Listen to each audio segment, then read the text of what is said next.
Thank you for tuning in tonight. Sorry about the unexpected break, you could say.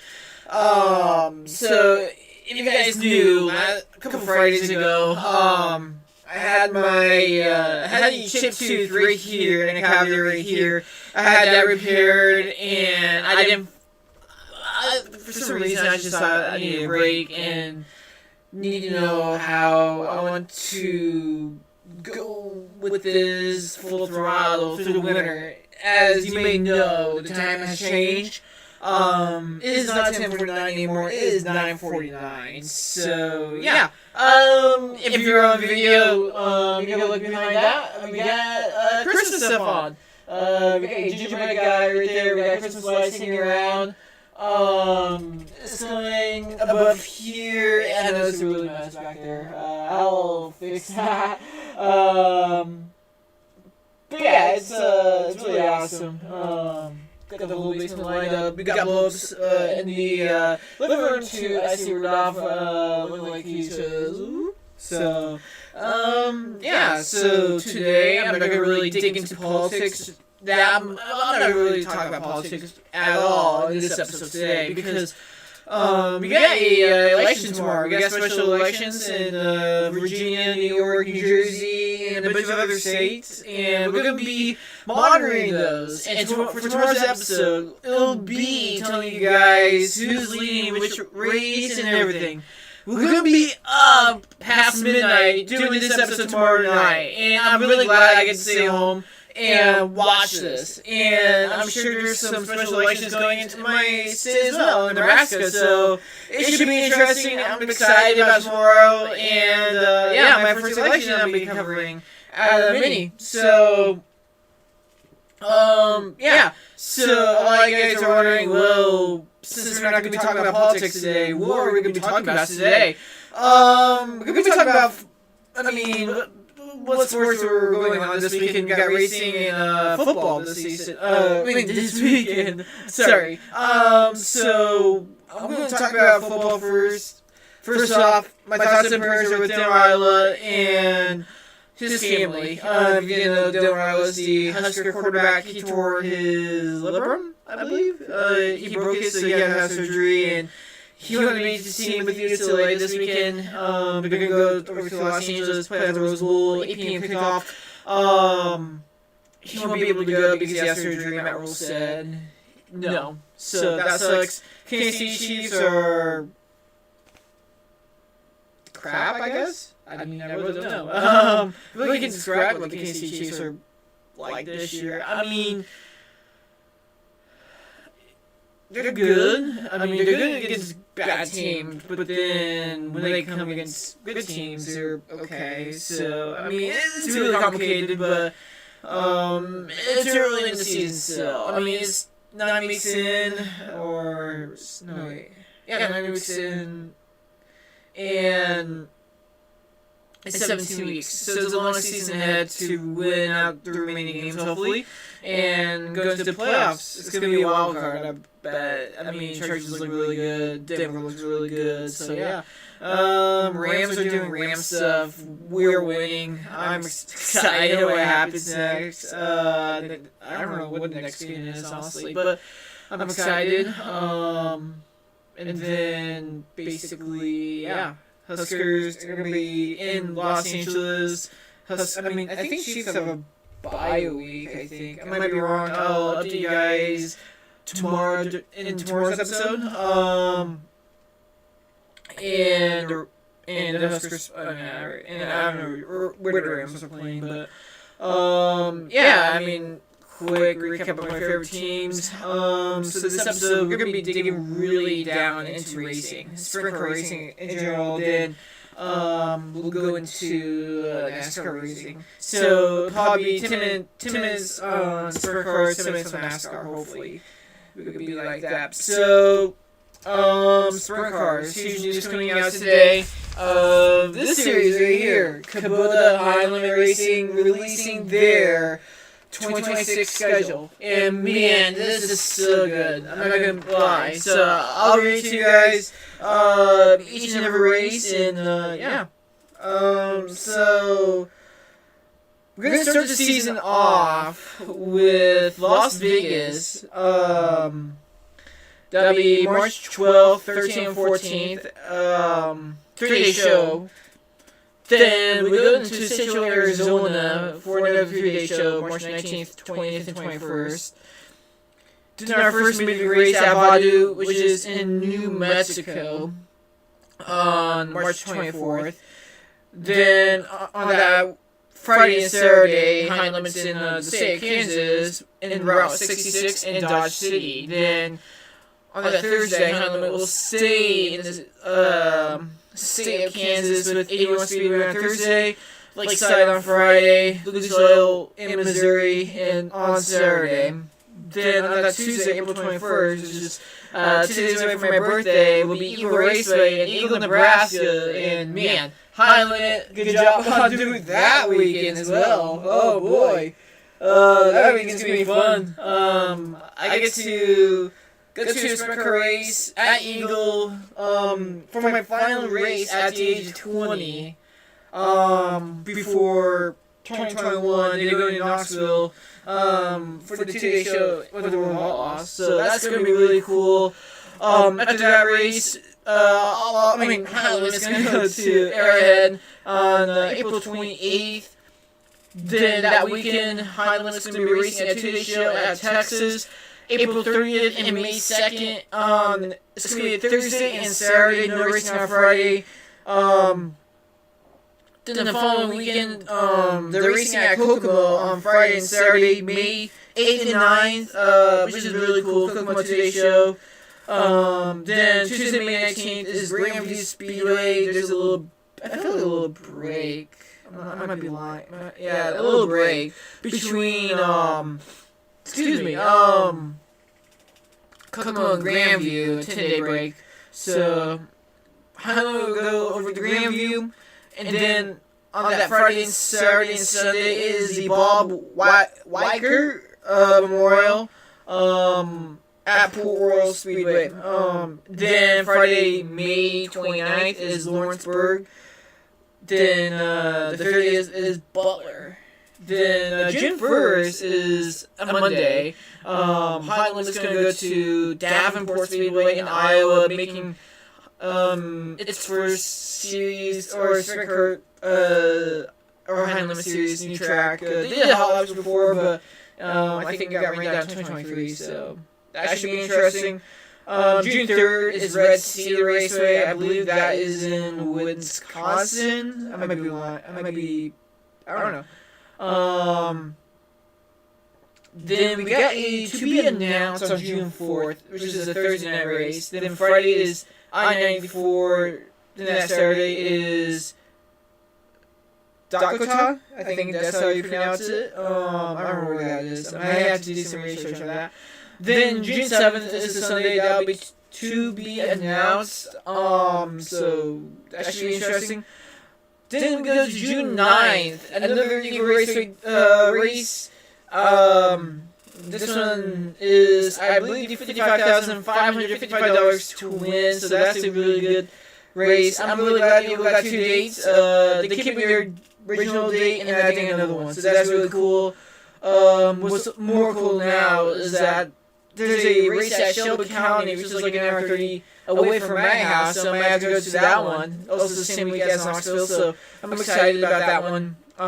Then June 25th and 27th, high limit's going to go to the state of Montana for Big Sky.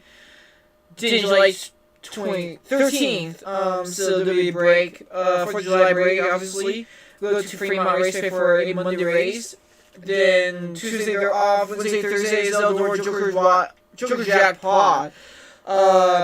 So hopefully that weekend's a little more smooth for drivers. Hopefully, Tony Store made some fixes to that bump in turn 1. And then that Tuesday is Lorneville. And then kind of like a interesting here. July 21st is Lorneville. Thursday is July 23rd is Ransomville. July 24th is State Line. And then Saturday, July 25th and 26th is Port Royal for another for a 2-day show this time. Sorry. So that's really interesting. Port Royal being the week of like the tune-up to Knoxville. So I kind of like it. You know, I'll be in Knoxville that weekend, so I'll be definitely watching the sprint car racing from the camper, getting set up for nationals. So yeah. Then Thursday, August 20th is Santa Maria? Santa Maria. I've never heard of this track before, so that'd be interesting to go to. Then Tulare on 21st, and then Placerville 22nd. Sunday the 23rd is to be announced. Then it's Silver Dollar Speedway for the Gold Cup Race of Champions, August 27th and 29th. That's going to be a good weekend. Hopefully, the track worked up last time they were there, so hopefully they figured out what to do. Then Monday, you go to Douglas County, and then a 3-day show for the Skagit Nationals. I believe there's $126,000 to win. Really good event.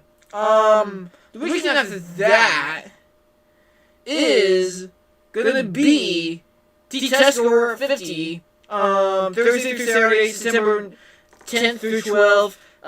Really good race. Ranked Timms is the defending champion of that race. This is going to be really fun watching.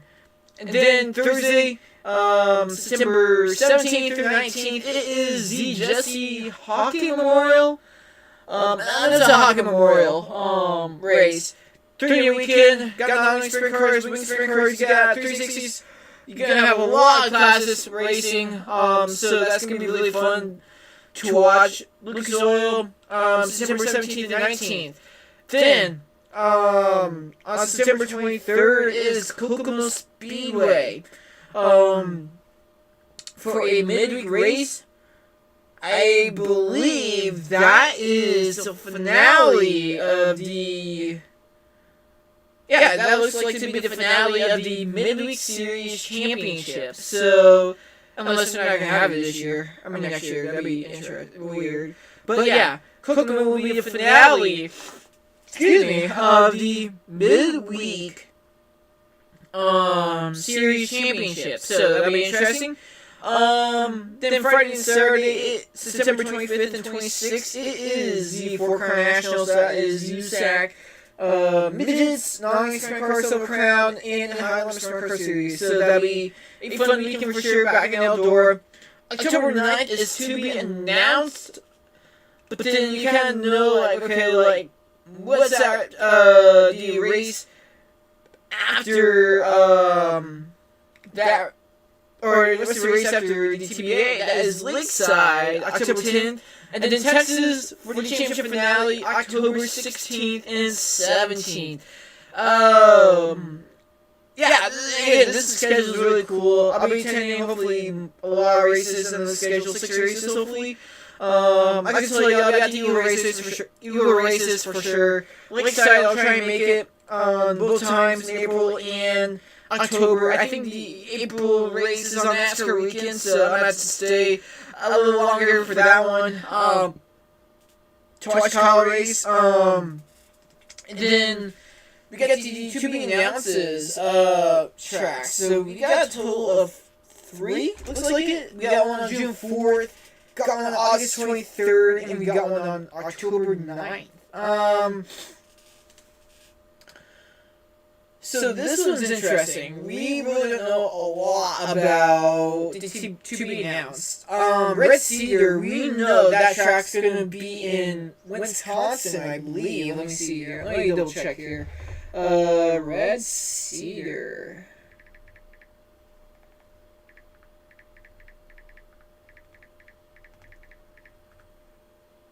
Yeah, Red Cedar race in Wisconsin. So I'm gonna guess that race is the June 4th race is gonna be in Wisconsin. So we can confirm that. And then we go down the line here. August 23rd, which is a Sunday.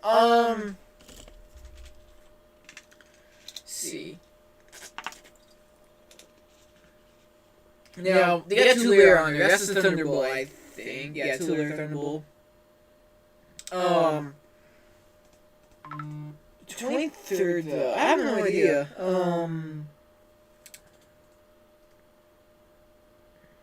That track over by the ocean, that track, do that. Ventura? I think that's the track's name, Ventura, so do that race. And then, for October 9th, and if I was watching this, Highland, if you're watching this, Eagle again. We want a Friday night race in Eagle, Nebraska. Again, make that 3 trips for us. I mean, you're gonna be around the area. You're gonna be it's a really short drive from Eagle, Nebraska to Kansas City, Kansas. Kyle Larson, Brad Sweet, Kyle Grassman Championship. I'll talk about that later. Eagle, get Highland back to Eagle for a 3rd time this year. Nebraska will love you. Nebraska will love you forever if you have 3 dates at Eagle. If not, that's okay. Be somewhere close. I'm gonna try to get 7 Highland races in this year.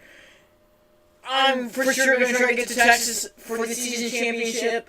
And yeah, I mean, there's a lot of things on the schedule that I really like. I mean, I'm really curious what the Outlaw schedule look like. But once again, High Limit with a stellar schedule. I'm really glad that they were able to post this today, and I'll be able to talk with you guys and give my opinion on it. So again, High Limit, Eagle Raceway, April 21st, June 9th, both Tuesday nights. So that's gonna be interesting to go to Shelby County. I'll probably try to go to Texas. I am gonna try to get to Texas next year. I want to go down there and eat some good barbecue. So now we get into the good stuff here. So with that being said, couple of Highland drivers and some a rookie might have been reposting this. Danny Sampson III, Tyler Courtney, Brent Marks. Those 3, I feel like you can confirm. Tyler Courtney and Brent Marks can confirm. Danny Sams said he wants to get back to Highland next year. I think Danny Sams is great for Highland. I want to see him grow into a really good racer. I think he has the talent. I think it's gonna take time to develop. But he's traveled nationally now, and might still keep doing it. And same with Chase Randall and Cy Lynch. I think Cy Lynch is gonna come back too. Like I said earlier, Tyler Courtney and Brent Marks have said yes. We are going to go back to High Limit next year. We are racing full time with High Limit. So I'm really glad both of those drivers are racing. Those 2 are honestly most. Brent Marks is the most underrated sprint car driver right now. He got really rolling last year. I mean, later in the year, he won at Lakeside. He won at Lucas Oil. So I really want to see Brent Marks finally put in a good season and be a championship runner. And I feel like Tyler Courtney is going to be on the revenge tour. He got hurt early in the middle of the season. He was second in points, less than 10 points away from Brad Sweet. We will never know how that championship was going to come down between Brad Sweet, Aaron Reitzel, Tyler Courtney, and Rico Abreu.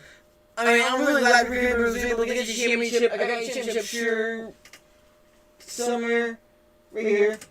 I'm really glad Rico Abreu got the championship, but I would love to see what would happen if all the drivers were healthy.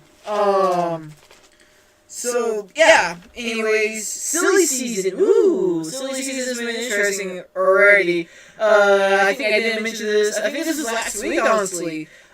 Spencer Basin, 2 weeks Jr., Outlaw, 17. Como Silva was confirmed to be in the 2C again next season for the Outlaws. So, basically, we got two confirmed multiple Outlaw drivers saying, yes, we're going to be with Outlaws next year And then for high limit, we're getting some big names for sure. Rhapsody is obviously retiring next year. Replacing him will be Jason Pursley.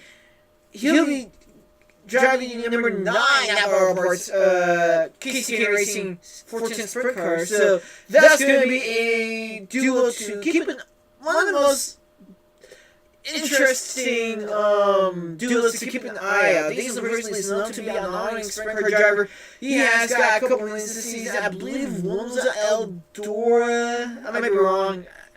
On the Eldora run, he got a win at Lernerville Night 1 of the Commonwealth Clash. Which I'm kind of surprised that that's not on the schedule this year. I know there's one race on July 21st.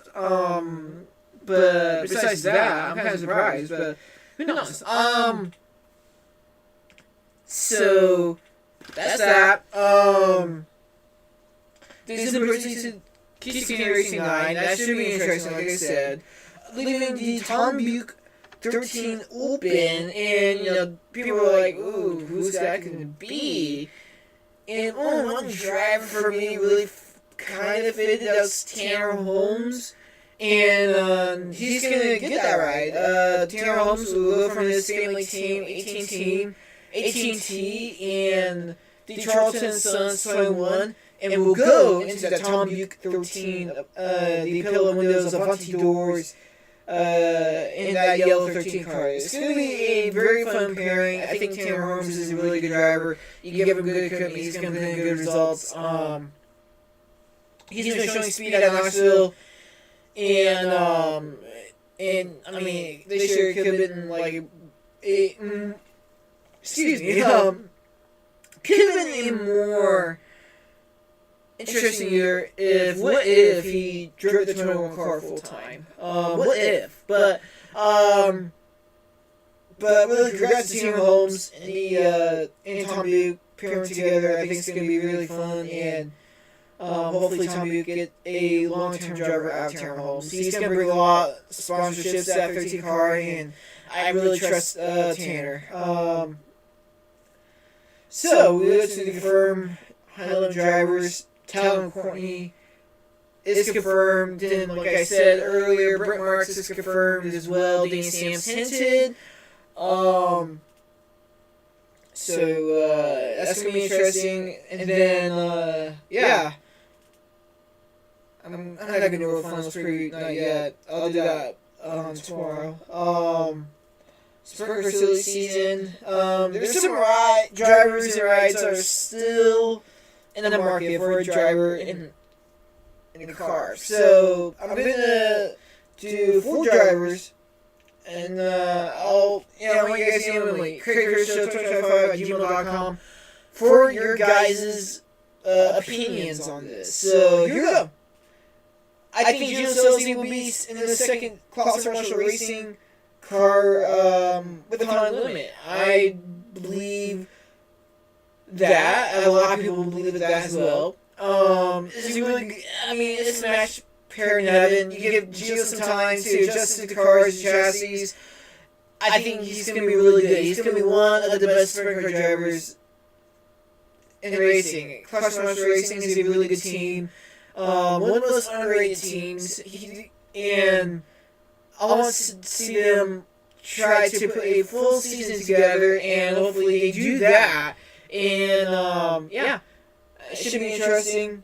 If they do, Sheldon Hochschild, I believe, will be going to him and Kyle Ripper are going to build his own thing, their own thing. They're going to be able to outlaws. Ricky Session kind of mentioned it, that Kyle Ripper and Sheldon want to do their own thing. So, I don't think they're going to be going to a team instead. I think they're going to start a team and build it. And my guess is that they're going to go with the World Outlaw Masters Drink Sprint Car Series. KCP, this ride's kind of interesting. Really, there's really not a lot of drivers in the market at the moment that connects us. You know, people are saying, well, Sheldon Hochschild and KCP car could make sense, but it doesn't make sense to me. I don't see that happening. So, I'm going to say Kerry Matson or Garrett Williamson. I know those two are really different drivers, but I think one of them's going to get the ride, most likely. Garrett Langston, probably their team's selling off their haul, or could be upgrading it, but I really doubt it. So I think Langston's going to go to KCP Racing. This guy doesn't really have a team. He's at Missouri. Ayrton Jensen, I think he's not going to go with a big shot team. He's going to go full-time high limit with his own team. The reason I say that is because Ayrton Jensen says this seems doable on this X page, and I don't want to be the guy that says, "Oh, Ayrton Jensen, this can definitely do this for sure." It's up to him what he wants to do.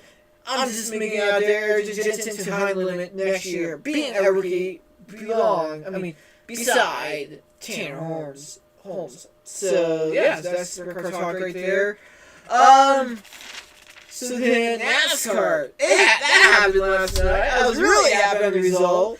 I got my Calvin musician on. You guys don't see that, but this term, the Chillable this year, I didn't get the winning shirt. I just got the senior Chillable shirt. I love the shirt. Over at Knoxville. I got the poster right here. I got the car right there too. So I'm a huge Larson fan, by the way. He won the championship last night, and I was screaming. I was really happy. There's no driver who, in this day and age, is better than Kyle Larson. That's my opinion. Max Verstappen, you can say that he could be the best driver, but I want him to see how he react to a car sliding around in dirt, or try to drive a stock car around Martinsville or Bristol. Kyle Larson is obviously in the league of his own right now, and the 500, that kind of put him in a downward slide, and he was able to get a win for the remainder of the season. His last win, recorded win in IndyCar, was Knoxville 2025 Thursday night prelim. I was there for that. So, but Kyle has a couple more races this year. He has a race in the midget, then he's back in the sprint car, down and under after Christmas and before New Year's. So it's gonna be interesting. It's gonna be interesting off season. With sprint cars racing high limit, we'll be returning next month in December. So I'm really looking for that. For down and under racing, I'll be watching. I'll be trying to make sure I'll be watching some sprint car racing in the mornings. But yeah. Back to the NASCAR championship. A lot of people were saying this is Daniel's championship. He should have won it. And people were blaming the championship format and all this, and it was just like, come on, man, let's get common sense into this. Let's not go emotions first, brain second. It's always brain first, emotion second. So obviously emotions went first for me last night when Kyle won the championship. I'm really happy my favorite driver won. As for Denny Hamlin, it sucks that what happened to him, what he's dealing with, and what he's going to be feeling for the next couple days, or next week, or during this offseason. It's going to be a really long offseason for Denny Hamlin. What could have been if he just had a restart? There's no question that Denny Hamlin had the fastest car. There's no question about him. And he was the fastest driver of the day. He put in 200% effort today to try to win the championship. But a lot of people were saying, well, the four tires really didn't work, and he kind of got back to 10th, and it was going to be really hard for him to go from 10th to pass Larson, who he started 5th. By the way, so he was a roll ahead of Denny Hamlin. And I'm gonna say this, I'm gonna make a lot of Denny Hamlin fans mad at me, but Denny Hamlin had a bunch of opportunities to go after Kyle Larson with 2 laps to go. I think if Denny Hamlin chose the outside lane, if Danny Hamlin chose the outside lane, I think he would have passed at least two or three rows of cars. In the straight with how much grip he has in that car. And I would believe he would have won the championship right there and then. I know he would have started row 6, but anything could happen. Anything could happen. And knowing Danny Hamlin, I think he could have gotten to Kyle and passed him. But it was the bottom lane. And that also, and I knew that, like, if Danny Hamlin, if I knew Kyle was going to start high, if Danny Hamlin started high, that would have been over for Kyle. Because it would have been much easier for Danny Hamlin to ride the momentum going into turns 1, 2, down the back straightaway, and he could try to do that, but he always sticks to the inside lane. That hurted him the most, I believe. So, I'm not going to blame Patricio as much as Danny Hamlin. Danny Hamlin did try his best. He knew what he needed to do at the moment. It didn't work out for him. He gave it his all. But at the end of the day, it's sports. It's sports. Kyle Larson deserves a championship. And if the regular season championship was together, Kyle would have been still the championship leader. He would have still won the championship. But it was the right time for Kyle. And a lot of people were bashing Kyle, like, are mad about this. And, there'd be like fans saying, you have to feel bad for Danny Hamlin, and this and that. I do feel bad for Danny Hamlin. I feel bad that his father is gonna pass away of cancer. Hopefully that doesn't happen. I pray for him and his family as they go through that hard time. It sucks that Danny's father won't be able to watch Danny win the championship when he's still on this planet with us. And that's what a lot of people are thinking about. It's like, man, like, what if William Byron didn't do that? And, I would have been happy if Danny Hamlin won the championship. I would have been happy. Because, I mean, with all these circumstances this year, but, I mean, once again, the 11th team chokes in the playoffs. I mean, they choked. I mean, there's no question about it. If Danny Hamlin stayed down for tires, with those little tires, he could have hung on to the win. You saw the high street driver who was able to, Rambling got past Braxowski. But I mean, I think Danny Hamlin could hold on to the win. So, I mean, it was just basically hard thinking, it was really critical thinking, but at the end of the day, Kyle Larson is your two-time champion, and he's going to get that third one soon. It's really weird to say he's going to get that third one soon, and he is. Hopefully it's not going to take another 4 years, and it's going to be next year, and next year it's going to be a really good year for High Limit Circuit Racing. It's going to be a good year for Kyle Larson. To get back to Victory Lane and Knoxville Nationals, get his fourth gold driller, and all that good stuff. So with that being said, I'm going to end my episode here. Thank you guys so much for tuning in. Email me at craigshow2025@gmail.com. And I'll see you guys tomorrow. I'm not sure I'll be uploading this podcast until tomorrow morning, because I've done some stuff with RSS and all that stuff. So, thank you guys so much for tuning in.